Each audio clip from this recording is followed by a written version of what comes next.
Smith.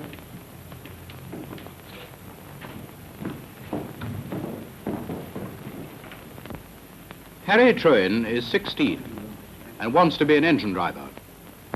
He has applied for a job as a cleaner at the engine shed near his home. He's been interviewed by the district locomotive superintendent. Now he waits to see the doctor. Trewin next. Trewin.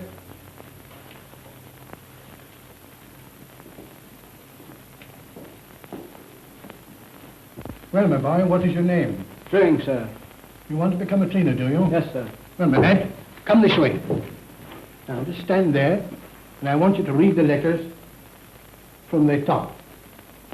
I, E, V, Z, L, T, V, O, A, P, Z. Now, that will do. Now, just the other way. T, N, E, D, E, Z, P. That will do. Now, go into that cubicle there, take off your coat, waistcoat, and shirt, and then come back again. Well, my boy, have you ever had or suffered from fits? No, sir. You've never had any trouble with your ears? No, sir. Now, let me have a look at your hands. Now, bend them up, right above your head. Now, bring your hands down.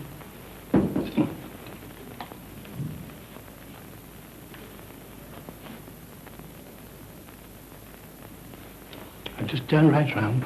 Fold your arms across your chest.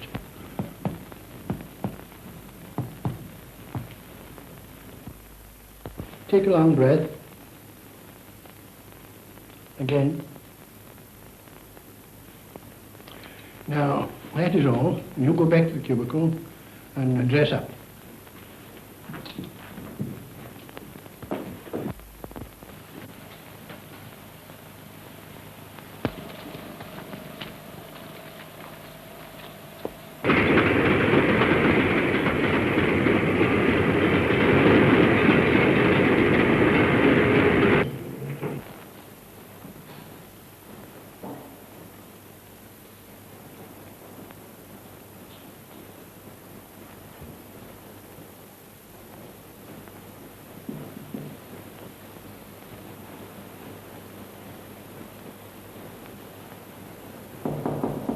Come in.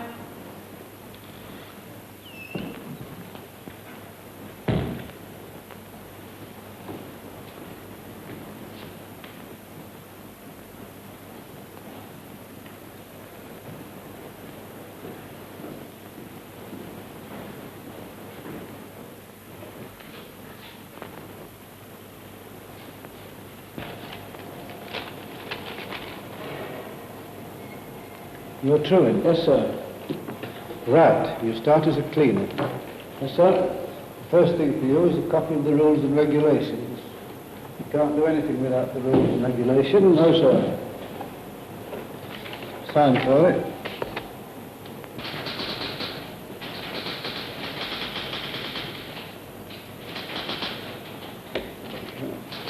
Now, I want you to read and sign for this. It's very important. Yes, sir.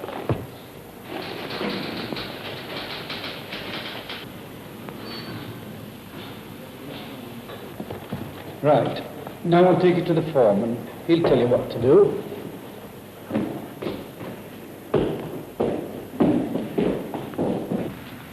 Foreman!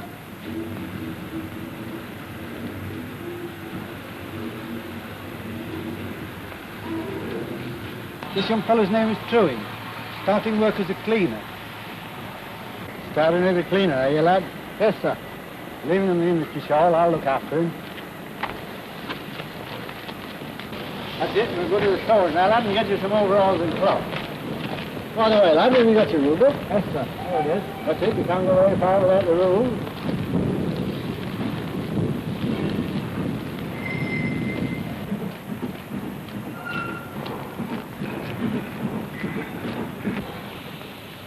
Arthur?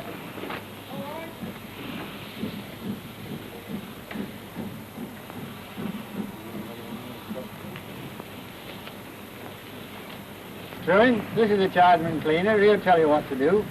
Arthur, I want you to get a set of men on 4237 for me. Righto. Come on, boy. Have you got your old book? Yes, sir. You know what to do with it? Yes, sir. Learn it. That's right, learn it. Harry has started on the first stage of his career.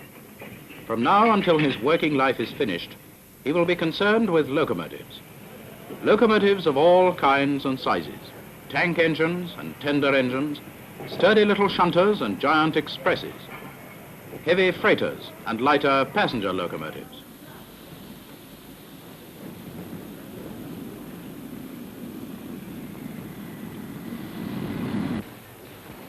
Better get on the chimney, young Harry. Right. Outside and inside, mind.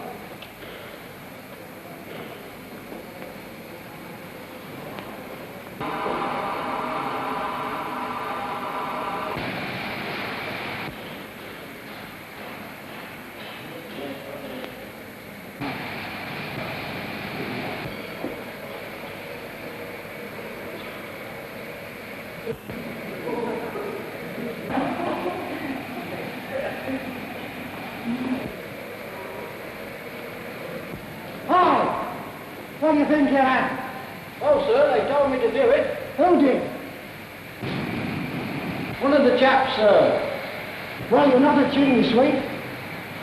As for you, any more that's larking about, I'll give you something to grin about. Get on with your work. Harry's job as a cleaner is an essential preliminary to his career as a driver. As he goes about his work in the locomotive depot, he's learning all the time. He becomes familiar with the parts of a locomotive, learns their names and how they work. He gets to know the controls in the cab and what their functions are. Harry gradually gains in confidence and experience. He finds the work hard but interesting. Although Harry doesn't think of it in that way, he's one of the backroom boys, whose job it is to keep the 8,000 locomotives of the LMS in good running order. Besides cleaners, the shed staff includes fitters, boilersmiths, steam raisers, labourers, boiler washers, firing instructors, and so on. Harry comes in contact with them all. If he's wise, he learns something from them all too.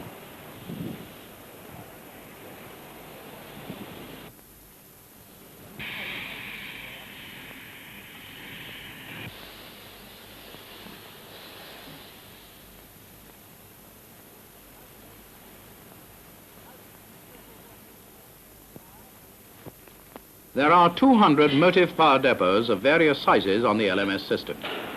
Day and night, year in and year out, locomotives are moving into and out of the sheds. Constantly, the job of cleaning, inspection and repairing goes on, a vital part of the behind-the-scenes service, which makes railway travel the safest and most dependable form of transport in the world.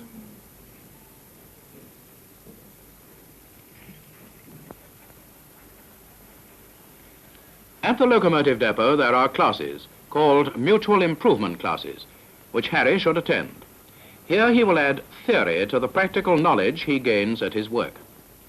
At first, it all seems very complicated, but soon the combination of practical experience and theoretical instruction produce their results. Harry is learning. More, he is becoming interested in what he is learning.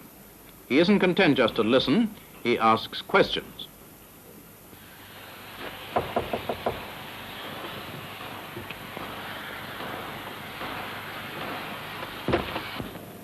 Good morning, Trent. Good morning, sir.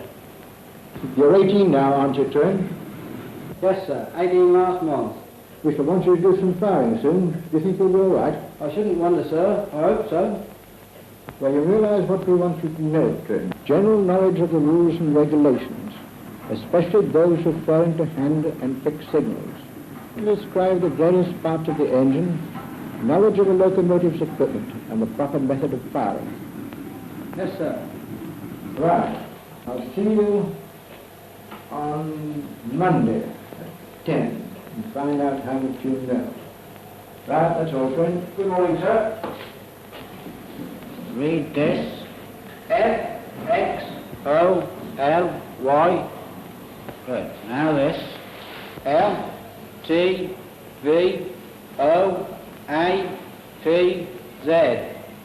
Now try this line. E-T-V-O-A-T-Z. T L N E Z D H B. Right. Oi, Harry, foreman wants you.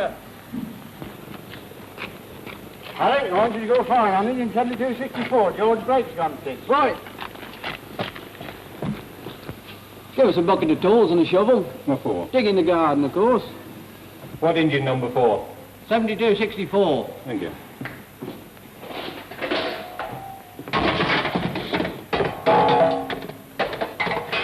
Did you know we're for an Air Force engine? Yeah, Coronation Scott, ain't it?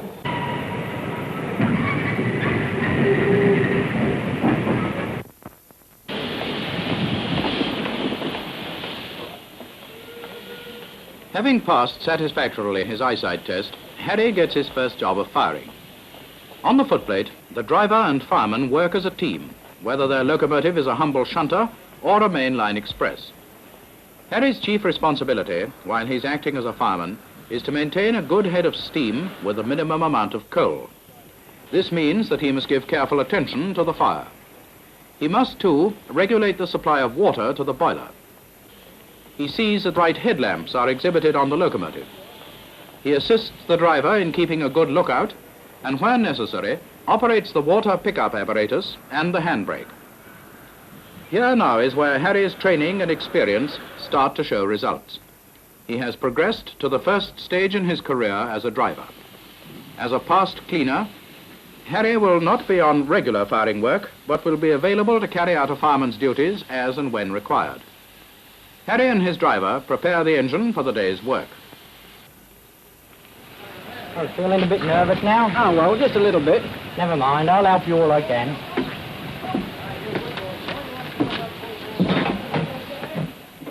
And that is typical of the men of the motive power depots, ready at all times to give valuable help and advice to the learner. It is now that Harry's knowledge of the rules and regulations stand him in good stead. This code of rules governs service in the railway and the operation of trains. Harry must know his rule book thoroughly, for on it depends the safe operation of the line. Every so often he will be seen by a firing instructor to make sure that his knowledge of it is still fresh.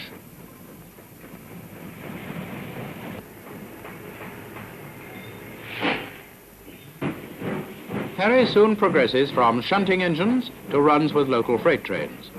During his early trips, he will be accompanied by a firing instructor. There is an art in firing a locomotive furnace correctly, and it's no easy task to put each shovelful of coal through the small firehole door exactly where it is wanted. The coal must be spread evenly over the whole surface of the grate to obtain the maximum benefit from it. Throughout his career, this system of providing practical demonstration by expert instructors will be followed. Coupled with the facilities available for theoretical work, it provides a sound basic training which has been shown by experience to produce a steady, reliable and efficient type of man as you will find anywhere. Harry at this stage of his career leads a hybrid sort of existence. Sometimes out on the road as a fireman, sometimes in the shed cleaning engines or doing one of the 101 jobs that require to be done.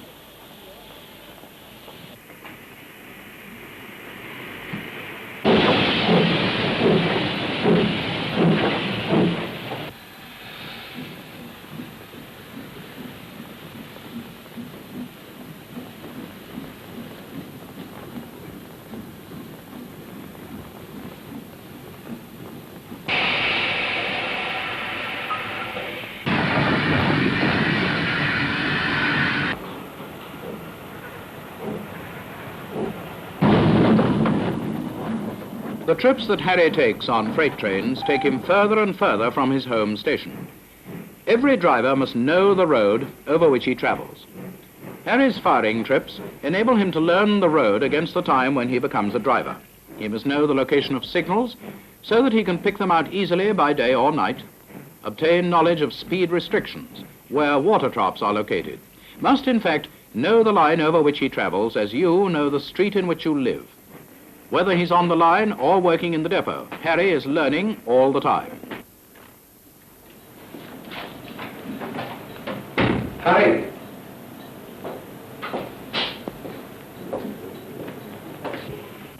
You're doing a regular firing job next week. Ask him in the office when you're to see the doctor. Good, that's fine. It is essential that the men of the footplate should have good eyesight, so that they can pick out the signals easily. That is why at each stage on his way up to be a driver, Harry undergoes eyesight tests. In addition to good eyesight, he must too have good colour vision. Yellow. What colour's this? Blue. This one? Red. It's goodbye now to cleaning for Harry. As a regular fireman, his shed work in the depot is over. But he still has much to learn, and all the time he attends classes and studies at home so that he can pass the examination which will enable him to reach the goal of his ambition and become a driver. His experience broadens. He fires on differing types of freight trains and becomes familiar with differing types of locomotives. His work takes him for longer runs, and he learns the road on new stretches of line. He has become a permanent member of one of that most responsible class, the men of the locomotive footplate. You're a lucky blighter, Jim. Going to start driving, aren't you? Yes, that's right. But you're not doing so badly, Harry. Remember, I was a good few years older than you.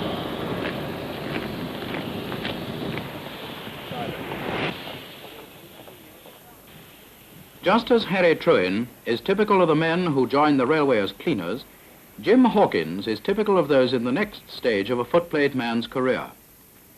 Jim is a regular fireman.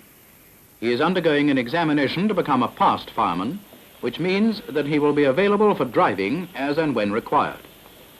He must be able to name the parts of a locomotive and describe their functions, know how to make and use trimmings, be able to spot where repairs are required, and to report them accurately.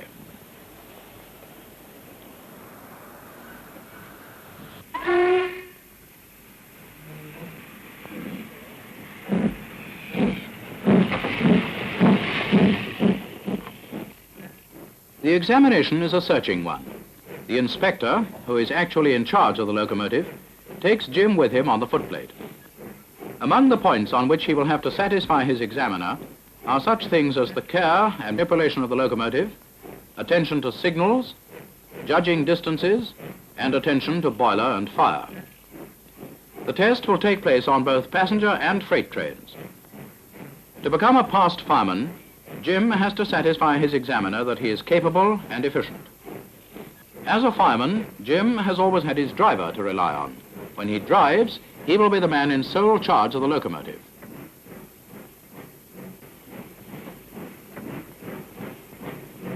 This examination is the most difficult and crucial of his career. Right. Theory is not omitted. The rules and regulations, which have been Jim's constant companion since he started work as a cleaner, have now become of supreme importance. He must know them thoroughly, and particularly those that have reference to the operation of trains.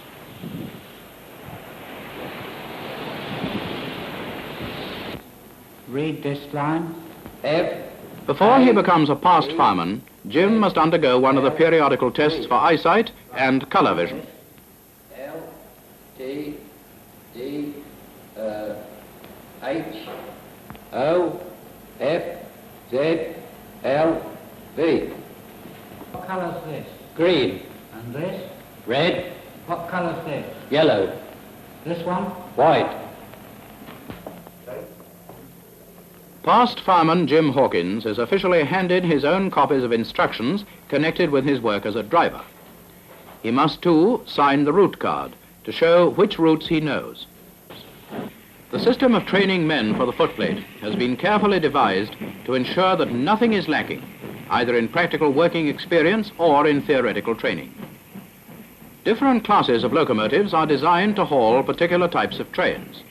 So, as time goes on, Jim handles an increasing variety of locomotives and trains. He becomes a regular driver.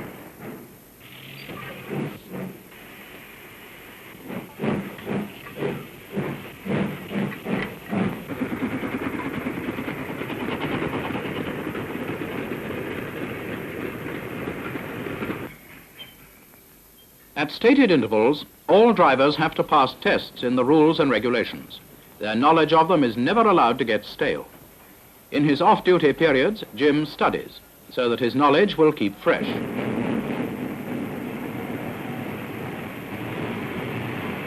Jim is switched from driving freight trains to passenger train working as circumstances require. He has developed into a good, steady and responsible type of driver. The slower schedules of freight working are mixed with the faster, more exacting schedules of passenger train running. Jim Hawkins is now firmly established in his career as a driver.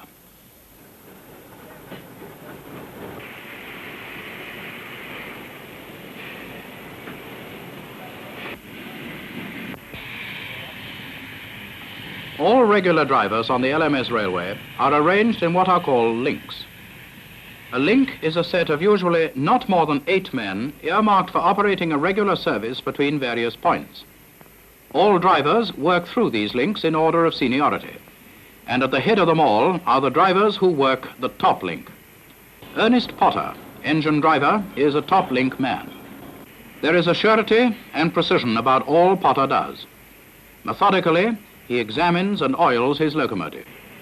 Vacuum tested, headlamp fixed, and Potter moves his engine off the shed to join his waiting train.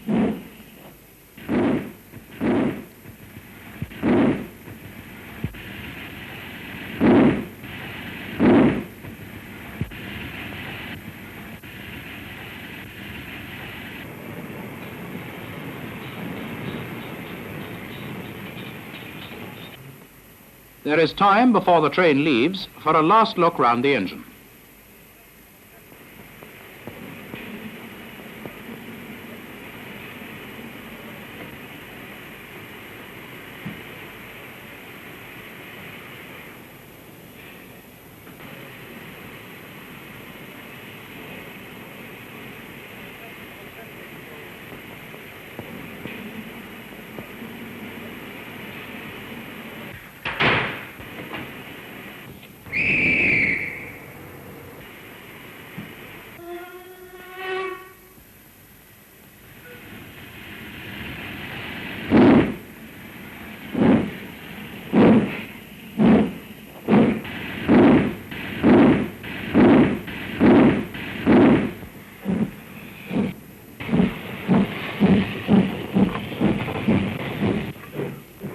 The journey starts. Potter handles his locomotive with a sure confidence born of long experience. The training given to the Harry Truins and Jim Hawkinses is designed to produce the Ernest Potters of the railway. In fact, he himself has been through exactly the same procedure.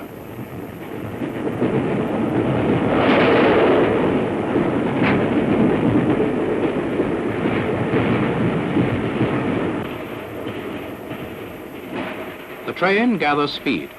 Potter has behind him a 450-ton train carrying possibly some 800 passengers. In front of him is 200 miles of track, uphill, downhill, round curves and through stations, junctions and tunnels, past countless signals. Potter will unerringly take his trainload of passengers. There is still romance about a steam locomotive. Boys perched precariously on railings take her number, and in the countryside of half a dozen counties, workers in the fields pause a while from their labors to watch her pass.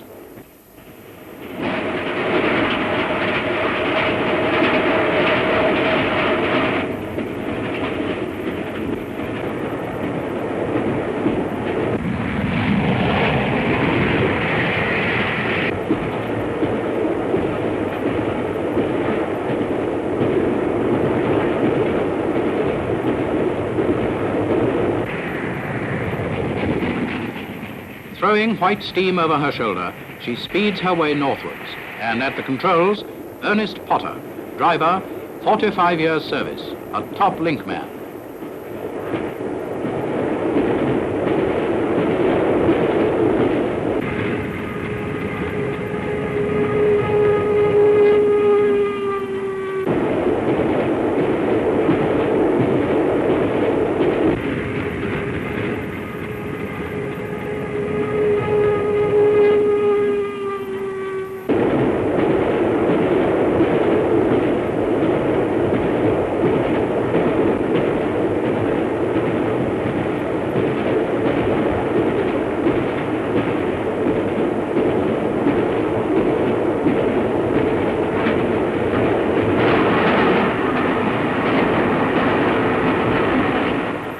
Somewhere, Every minute of the day and night, now at this moment, LMS trains are starting on their journeys.